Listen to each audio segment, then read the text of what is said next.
mga kapatid, isang mapagpalang araw po, mapagpalang hapon sa bawat isa sa atin. Another mini vlog na naman po tayo for today's video. Ayan, at I'm so excited kasi napakaganda ng pag-uusapan nating topic ngayon. Ano po? And please don't hesitate to comment down below ang inyo pong mga insights sa mga pag-uusapan natin ngayon. So, anong mga nakakaraang mga mini vlogs po natin? Nagpakilala ako sa inyo ng mga bagong mukha ng CEC and I'm so excited kasi for today, meron tayong bagong makakasama. Ayan. Oh!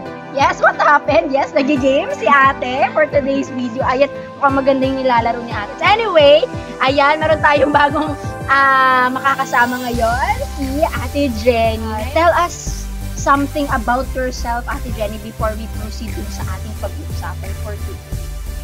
Hello po, ako po si Jenny. Ako po ay 22 years old and Batang-bata. ako po ay second year college po. Ang course ko ay Bachelor of Elementary Education. Wow, napakaganda ng course niya, Ate Jenny, soon to be Teacher Jen. Alam, kanina napansin ko, nag-games ka and actually I feel that kasi may mga times talaga, lalo na kapag nasa level ka na napakahirap na, di ba? Parang ang difficult na talaga nung parang iwis ka talaga. Pero napansin ko, hindi mo na siya tinuloy.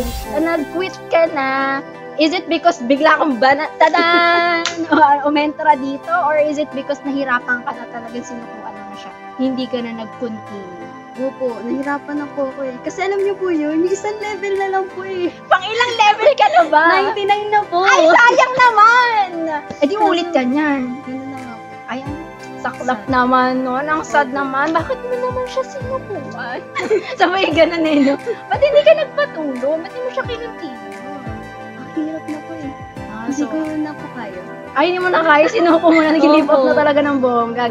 Anyway, speaking of that, speaking of the word continue, yan ang ating pag-uusapan sa araw na ito. At nakita ko nga na napasuko ng isang laro si Ate Jenny. Pero anyway, sa ating mga viewers, please comment down below any insights po about sa ating pag-uusapan. Ate Jenny, what do you mean by the word continue?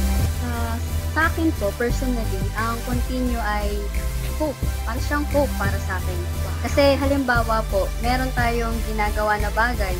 Pero ito nga lang, hindi natin may iwasan or unavoidable talaga na magkakaroon ng circumstances or mapapagod tayo. Pero doon sa pagod natin na yon, dapat mag-stick tayo sa goal natin.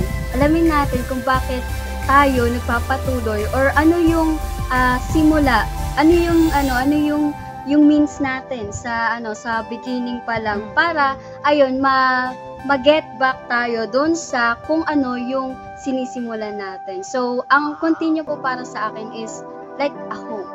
Wow, napakaganda naman nung definition niya, personal definition niya dun sa word na continue.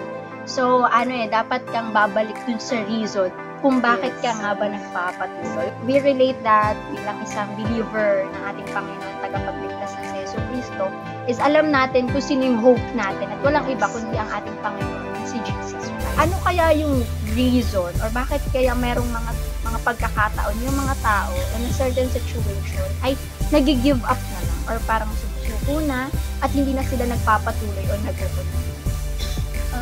Para po sa akin, siguro meron naman po tayo sari-sariling reason or merong mga factors talaga na hindi talaga natin may iwasan.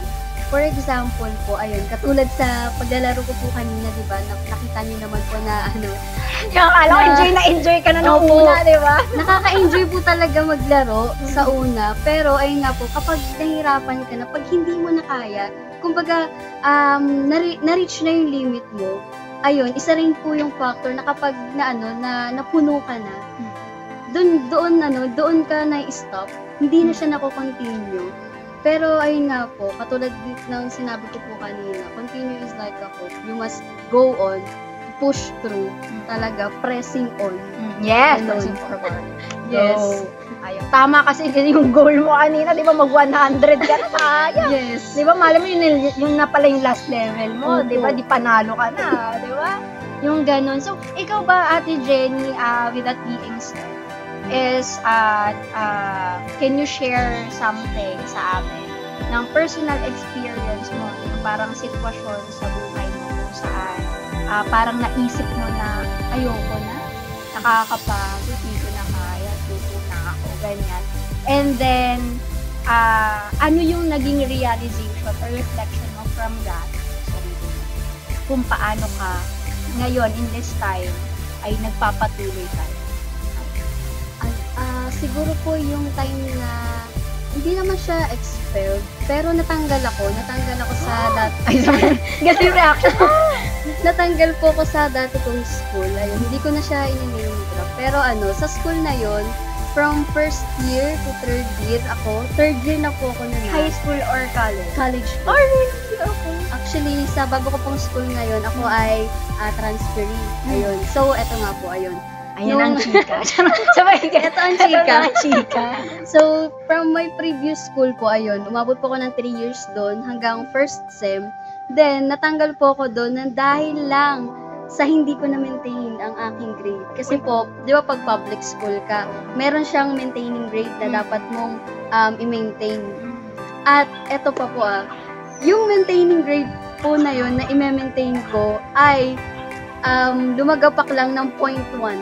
Oh, I mean, 'di ba, ang ano po namin, ang tawag dito, ang maintaining grade namin is 2.00.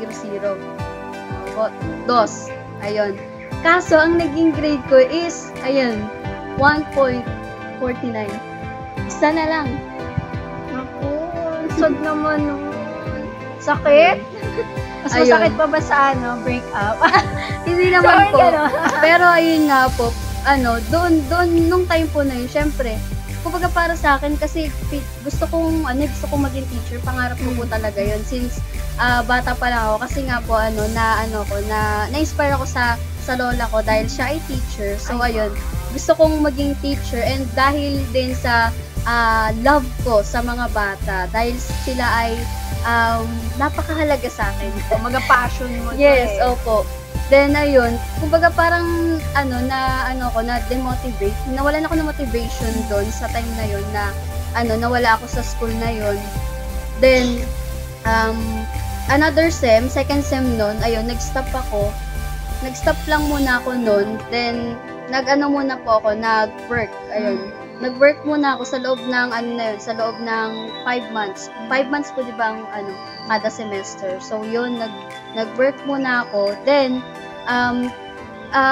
thankful na rin po ako kay Lord kasi, alam niyo po yun, hindi niya ako pinabayaan. Kumbaga, meron pa rin po akong naging katuwang, naging katulong para mag-inspire sa akin na magpatuloy. And thanks to my churchmates, my friends na believers na eto nga po, nagpatuloy ako, nag-enroll ako sa another school. Then, pinagpatuloy ko po yung pangarap ko. So, yung mga pagsubok na yun, yung mga circumstances na yun, sitwasyon na yun sa buhay natin, though masakit, no? Masakit talaga, nagdadaan tayo sa ganung sitwasyon ng buhay natin.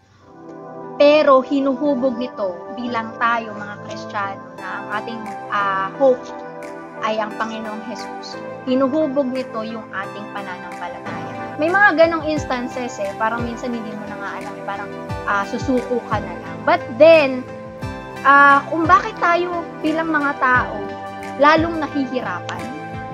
Kasi tayo rin minsan yung gumagawa ng bagay kung bakit napapabigat lalo yung dinadanas natin. Bakit? Kasi meron tayong mga problema, may mga sitwasyon na tayo mismo yung parang gusto nating kayanin, gusto natin mag-push, parang dinadala natin, yung akala natin, kaya natin on our own. Parang nagre-rely na tayo sa sarili natin. Hanggang sa maubos ka. Yes, ubos ka talaga. Kasi limited tayo, we are weak Mauubos at maubos ka talaga. So, ipinupush mo siya, lalo nagiging complicated yung sitwasyon. Kasi hindi ka na nakarely, hindi ka na nakadepende sa Panginoon. Saan ka na nakadepende? Sa sarili. Okay. So, yun yung mga pagkakataon. Kasi, dapat ibigay natin lahat sa Panginoon. sufficient ang grace ng Panginoon. Sufficient ang grace ng Panginoon. Yung problema natin, alam ng Panginoon lahat ng mga pangangailangan natin.